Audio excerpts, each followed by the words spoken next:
Vamos lá então, João capítulo 6 é o texto que vamos ler neste momento. Diz assim a palavra: Depois disto, partiu Jesus para o outro lado do mar da Galileia, também chamado Tiberíades, e seguia-o uma grande multidão, porque via os sinais que operava sobre os enfermos.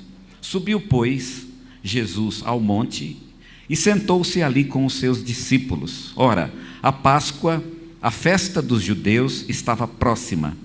Então Jesus, levantando os olhos e vendo que uma grande multidão vinha ter com ele, disse a Filipe: Onde compraremos pão para estes comerem?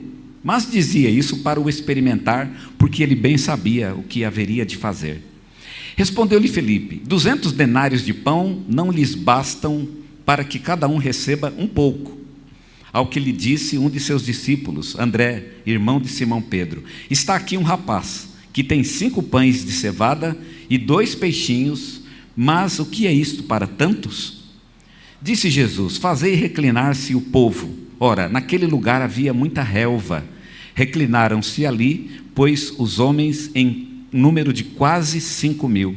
Então Jesus tomou os pães e, havendo dado graças, repartiu-os pelos que estavam reclinados, e de igual modo os peixes, quanto eles queriam.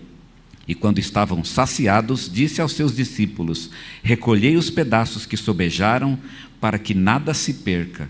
Recolheram, pois, e encheram 12 cestos de pedaços dos 5 pães de cevada que sobejaram aos que haviam comido. Vendo, pois, aqueles homens o sinal que Jesus operava, diziam: Este é verdadeiramente o profeta que havia de vir ao mundo.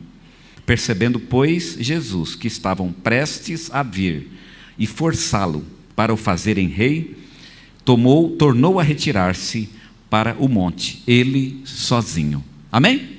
Esse é um texto muito conhecido dos irmãos, onde Jesus multiplicou o pão. Eu queria pensar um pouquinho com vocês sobre essa passagem conhecida e muito famosa, né? Que a gente conhece bem, chamada de a multiplicação dos pães. E eu queria hoje falar a respeito dessa situação proposta aqui pelo texto. E eu queria que você vislumbrasse, você visualizasse esta situação. Você tem 5.000 pessoas e elas estão com fome. E aí você precisa encontrar alimento. E você está num deserto, num lugar deserto. E não há nada perto. Primeiro, é discutível se eles tinham condições ou dinheiro para sustentar aquela multidão inteira, mas de qualquer maneira estavam lá 5.000 pessoas e não havia como alimentá-los. Eu queria que a gente pensasse um pouco a respeito disso, sob o seguinte ponto de vista: um problema, um desafio, cuja solução é impossível. Talvez você tenha um problema, um desafio, cuja solução é impossível. E eu quero pensar um pouquinho nessa noite sobre soluções impossíveis. É exatamente o caso do nosso texto. Soluções impossíveis. Jesus até coloca isso no ombro dos seus discípulos, para dizer: resolvam esse problema. Apenas para ouvir deles aquilo que todo mundo já sabia: esse problema não tem solução. E se eu pudesse dar um título aqui para a nossa mensagem, eu daria o seguinte título: 3 maneiras diferentes de encarar soluções impossíveis. Eu não sei se você tem uma solução impossível na tua vida, um problema que realmente não tem solução, mas eu quero que nessa noite você saia daqui com orientações a respeito de como você pode e deve trabalhar com essas questões de acordo com a palavra de Deus. O texto apresenta para a gente um problema que eu poderia chamar aqui de difícil, mas falar que o problema é difícil não corresponde exatamente ao tamanho do problema. De fato era um problema difícil, mas era mais do que difícil, era um problema desesperador, era um problema realmente angustiante, se a gente puder pensar assim. Era um problema cuja solução era impossível. E quando eu digo de uma solução impossível, é porque para aquela situação não havia nenhum tipo de recurso, nenhuma porta, não havia nenhum tipo de luz no horizonte, algo que alguém pudesse se agarrar e dizer assim: não, a gente poderia tentar por este caminho. Não há caminho, não há nenhum caminho. E nessa história, uma história de soluções impossíveis, nós temos 3 protagonistas. Nós temos Jesus, é o protagonista principal, é claro. Nós temos aqui Filipe e nós temos André, que são 2 discípulos de Jesus. E cada um deles apresenta uma maneira diferente de resolver um problema para o qual não há solução. E eu queria então falar um pouquinho a respeito de cada um desses pontos de vistas diferentes, cada um desses protagonistas que tentam cada um à sua maneira resolver um problema cuja solução é impossível. Primeiro eu quero falar de Filipe. Filipe, quando Jesus colocou para os seus discípulos o problema, vocês têm aqui uma multidão, 5.000 homens, não estão se contando aí mulheres e crianças, eles estão com fome, e se a gente mandar eles embora aqui, eles vão no caminho de casa, Jesus disse, no caminho de casa eles vão desfalecer, vão morrer de fome. E agora nós vamos fazer o quê? E Filipe é o primeiro a tentar uma solução. Qual é a solução de Filipe? Filipe, ele apresenta a solução de maneira prática. Filipe é o prático. Vamos pensar de forma racional e prática. E pensando de forma racional e prática, a que conclusão nós chegamos? Filipe diz literalmente a seguinte frase: 200 denários de pão dá um pouco para cada um.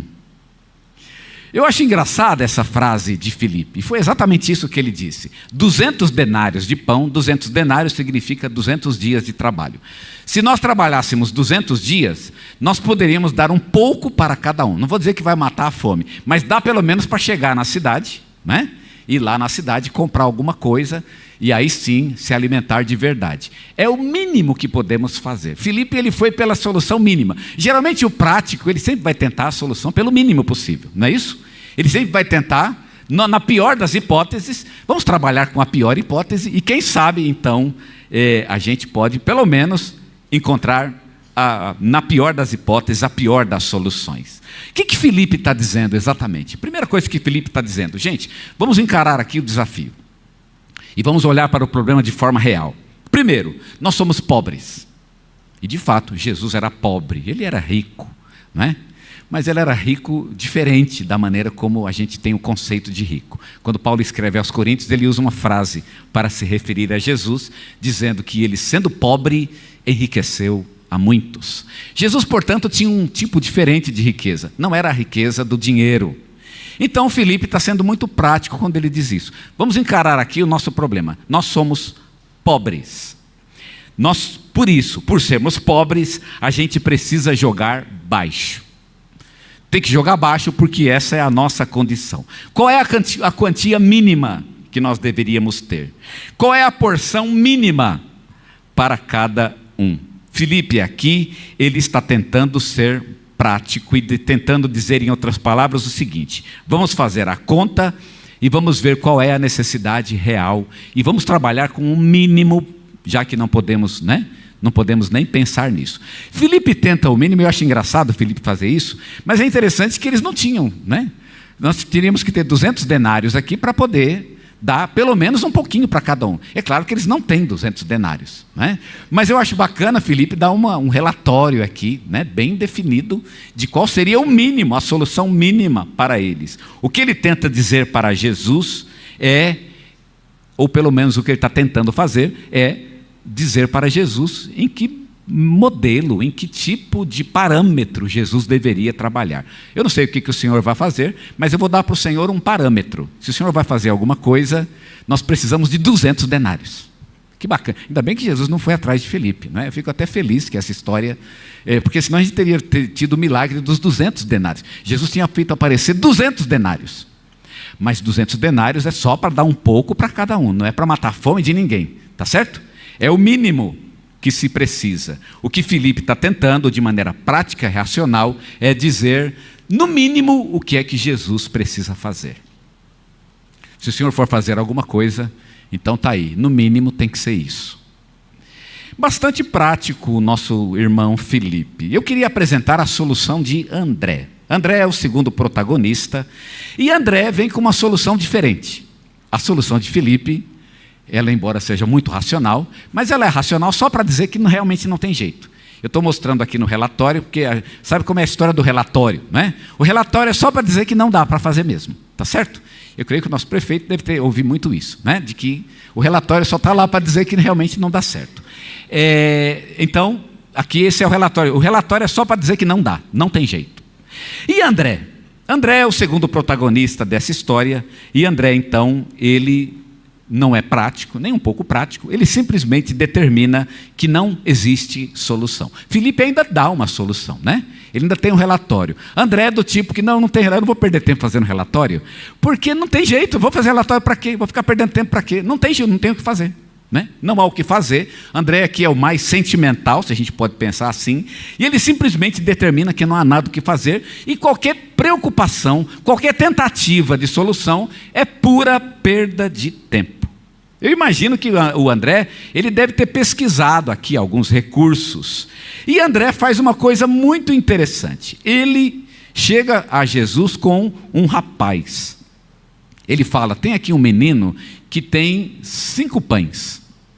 Tá certo? E tem alguns peixinhos aqui. E aí, quem sabe? É o que temos na mão. Eu imagino, e quando eu vejo o André trazendo esse rapaz para Jesus, eu imagino que ele deve ter feito uma pesquisa ali entre as pessoas, né? Talvez ele foi ali no meio da multidão, escuta, alguém tem alguma coisa para compartilhar? Alguém tem um lanche? E aí ele deve ter saído perguntando de por aí, não achou ninguém. Embora ele não tenha talvez tido tempo de perguntar para todo mundo, mas eu imagino que ele foi fazendo uma espécie de pesquisa entre as pessoas, vendo quais são os recursos disponíveis entre as pessoas. E a conclusão de André é que não existe recurso.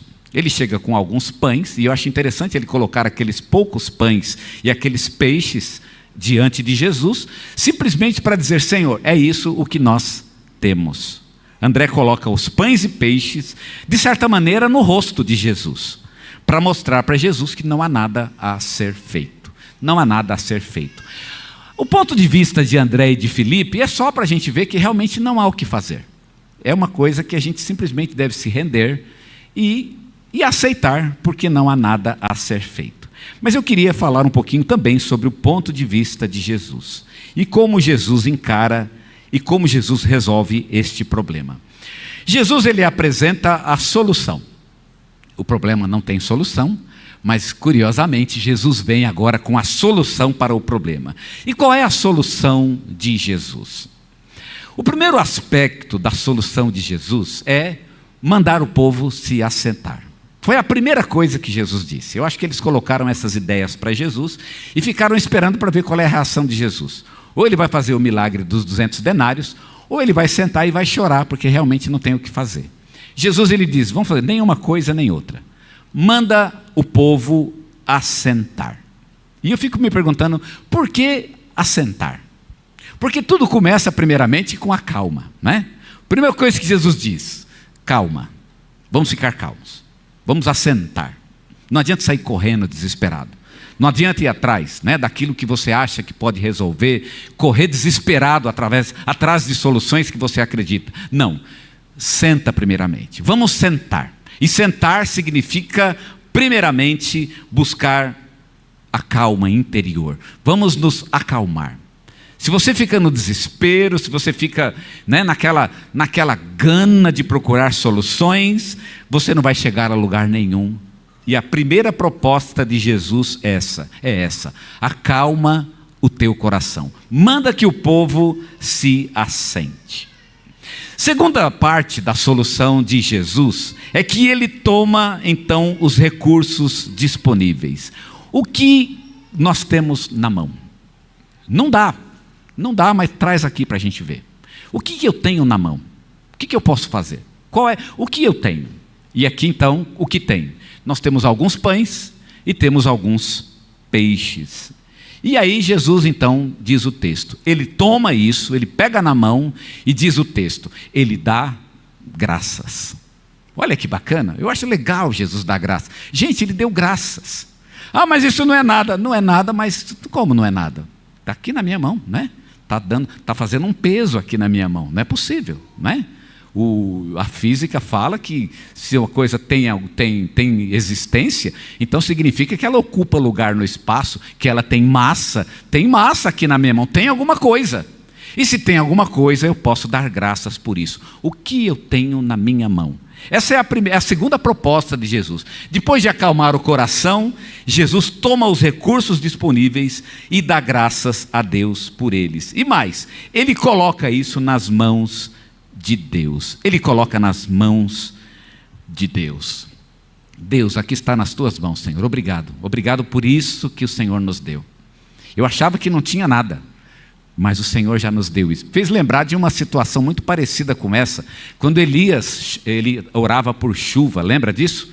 Depois de 3 anos de seca, Elias estava orando pela chuva. E aí ele manda o servo olhar para o céu, vai lá olhar para o céu. E o servo olhou para o céu e não viu nada. E não viu nada na primeira e na segunda, mas na terceira vez o servo disse: olha, eu vi uma nuvem do tamanho da mão de um homem. E aí Elias diz: então corre, fala para o rei que uma chuva abundante, manda ele correr, porque se ele não correr ele vai se molhar, porque uma tempestade está chegando. Ele viu uma nuvem do tamanho da mão de um homem, mas aquilo era o prenúncio daquilo que Deus haveria de fazer. Talvez Deus já tenha dado algumas coisas que você poderia olhar para elas e começar a pensar nelas. Quem sabe, de fato, haja. Existe alguma solução de fato. Deus tem nos dado alguns recursos e eu posso então começar agradecendo a Deus por eles. O que Deus tem dado? O que Ele colocou nas minas mãos? Eu lembro que às vezes, me lembro de uma vez, eu fui visitar um jovem, havia chegado na igreja e ele estava numa situação muito difícil. Ele não tinha dinheiro, ele arrumou um quarto, e o quarto dele, quando chovia, ele subia água. E tudo no quarto dele tinha que ficar, né? Não podia ficar nada no chão, porque a água subia literalmente no quarto, um palmo em qualquer chuva, não precisava nem ser uma tempestade. Qualquer chuva a água subia. Ele olhou e falou: pastor, olha a situação. E eu olhei e fiquei muito penalizado por ele, e comecei a perguntar sobre a vida dele. Mas rapaz, mas você não tem emprego? Não tenho. E você estudou? Não estudei. E você ele não fez nada, não se preparou em sentido nenhum. E eu comecei a mostrar para ele: mas Deus te deu recursos, você tem uma inteligência, você tem um corpo, você pode tentar fazer alguma coisa. Veja o que Deus já te deu. E comece com aquilo que Ele te deu. Senhor, o que o Senhor já colocou nas minhas mãos? Jesus coloca isso nas mãos de Deus e Ele dá graças por estas coisas. Aquilo que Deus há de fazer na vida pode começar no pouco que nós temos. Lembra quando Deus falou com Moisés? Moisés, você vai tirar o povo do Egito. E Moisés falou para Deus: não, Deus, eu não posso fazer isso, eu não tenho nada, eu já sou pobre, não sou nada, e o pior ainda, tenho um problema de língua. Ele tinha algum tipo de problema na língua, né? Na boca, que ele não conseguia falar direito, a gente não sabe qual é o problema. E a pergunta que Deus faz para Moisés é: Moisés, o que é que você tem na mão? E a resposta de Moisés foi: eu tenho um pedaço de pau. Era o que ele tinha na mão, um pedaço de pau, que era exatamente o pedaço de pau que ele usava para conduzir lá o seu rebanho. Ele era um pastor de ovelhas nessa época, e era tudo que ele tinha nas mãos, um pedaço de pau.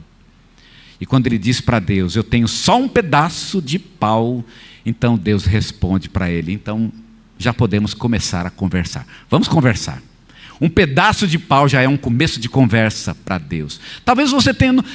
ninguém tiraria o povo do Egito e ninguém destruiria o Egito com um pedaço de pau. Bom, ninguém, mas Moisés fez isso. Ele entrou para a história exatamente porque fez isso. Ele destruiu o Egito e o que ele usou foi um pedaço de pau. Era o que ele tinha na mão. O que você tem na mão? E você pode colocar isso diante de Deus e dizer: Senhor, está diante do Senhor, usa. É para a tua glória, usa do jeito que o Senhor quiser. E é isso que Jesus está fazendo. Ele está colocando pouco recurso diante de Deus e dizendo a Deus: usa, Senhor, usa, para fazer a tua obra, para fazer a tua vontade. Em terceiro lugar, Jesus deixou Deus fazer o milagre. Jesus deixou Deus fazer o milagre. E sabe qual é o problema? A gente não deixa Deus fazer o milagre. Aqui nós vemos uma diferença entre nós e Jesus. Deus quer fazer um milagre em nossas vidas, mas a gente não está deixando Ele fazer. A gente está segurando, a gente está impedindo. Mas Ele quer fazer um milagre em nossas vidas. Aquelas soluções que nós considerávamos impossíveis, elas são possíveis, porque Deus está conosco.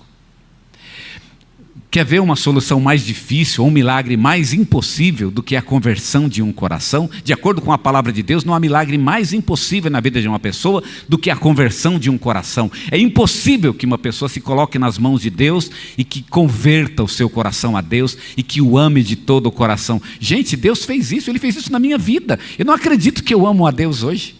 Isso me surpreende até a mim mesmo. Como é que Deus fez um negócio desse? Como é que Deus fez um negócio desse no teu coração, mudando tanto o teu interior? É um milagre que você tenha renascido do Espírito Santo. É um milagre que Ele tenha convertido o teu coração. Milagre de Deus. Isso era impossível, mas Deus tornou isso possível. Foi um milagre. Eu já falei para vocês várias vezes sobre aquele hino, um hino antigo, não sei se vocês, acho que vocês não conhecem, ele é mais velho do que andar para frente. É um hino que dizia o seguinte: foi um milagre sim, para as estrelas lá. Foi um milagre sim, o mundo se formar, mas quando Ele me salvou e me resgatou, foi um milagre do amor sem par. É um milagre que Deus tenha criado o universo, mas um milagre maior do que o universo foi aquele que Deus fez em meu próprio coração. Muito mais bonito do que o milagre de criar estrelas, foi o milagre do Espírito Santo habitar em meu coração. Esse é um milagre que Deus quer fazer em nossas vidas. Irmãos, deixa Deus fazer o milagre. Deus quer fazer o milagre, Ele quer operar em nós, mas você tem que dar espaço para Ele, deixa Ele trabalhar. Eu acho bonito que eles colocam aqui os pães e os peixes diante de Jesus e eles se afastam. Deixa Jesus fazer o milagre, Ele vai fazer o milagre na tua vida. E por fim, irmãos, a solução de Jesus, ela satisfaz plenamente a necessidade das pessoas. Jesus satisfaz plenamente. O texto diz que sobrou pão. E aí eu fiquei lembrando do Felipe, que tinha falado de 200 denários. 200 denários é para o mínimo. Não, o mínimo não. Eu vou fazer aqui um milagre que todo mundo vai comer o quanto quiser. Pode comer até enjoar, até fazer mal, né? Pode comer à vontade e ainda vai sobrar. E o texto diz: sobraram 12 cestos de pão. Irmão, 12 cestos de pão, imagina o que é isso? 12 cestos. O milagre de Jesus é maior do que as pessoas estavam esperando. O que Jesus nos ensina com esse texto, ou com essa figura, é de que Ele tem mais graça do que a nossa necessidade. A graça é maior do que a nossa necessidade. O que você precisa? Você tem mais graça do que aquilo que você precisa. A graça supre, mas ela vai além do suprimento. Ela derrama em nossas vidas. É um rio transbordante de fato. Lembra na visão de Ezequiel? O final de Ezequiel talvez seja o texto mais difícil de se ler da Bíblia, porque é o texto mais cansativo, são as medidas, né, do novo templo, e Ezequiel termina falando sobre o santuário, e quando o santuário é escrito, águas começam a fluir do santuário, e o texto diz que no começo as águas passavam pelos pés de Ezequiel, e aquilo molhou a sola do pé dele, mas aí daqui a pouco molhou o pé inteiro, e daqui a pouco chegou na canela, e daqui a pouco chegou no joelho, e já estava na cintura, e de repente já está aqui na altura do peito, e de repente Ezequiel está se afogando nas águas. Irmãos, é mais graça do que Ezequiel poderia imaginar. O texto diz que as águas fluíram, e encheram a região do templo, e elas foram partindo pelas ravinas e pelos vales, e chegaram no Mar Morto. E quando chegam no Mar Morto, diz o texto, elas transformam o Mar Morto e mudam as águas do Mar Morto, que eram então salgadas, e essas águas então se transformam em águas doces. E de repente na região do Mar Morto começa a brotar vida. E um pomar surge na região do Mar Morto. E eu fico pensando, Ezequiel só viu um filete de água surgindo no altar.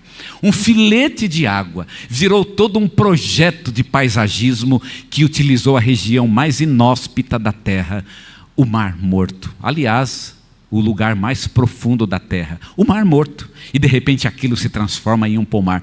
Aí Ezequiel, mas para que o pomar? Sabe por que o pomar, Ezequiel? Porque existe mais graça do que você necessita. Deus tem mais para fazer na tua vida do que aquilo que você precisa. Mais, muito mais. E Ele pode fazer isso. Você coloca diante dEle, você confia nele e você espera o milagre que Ele há de fazer na tua vida. Aí você olha para o problema, para a dificuldade E você coloca aquilo diante de Deus, sabe? Até hoje, talvez você nunca pensou em fazer isso, mas pensa nisso.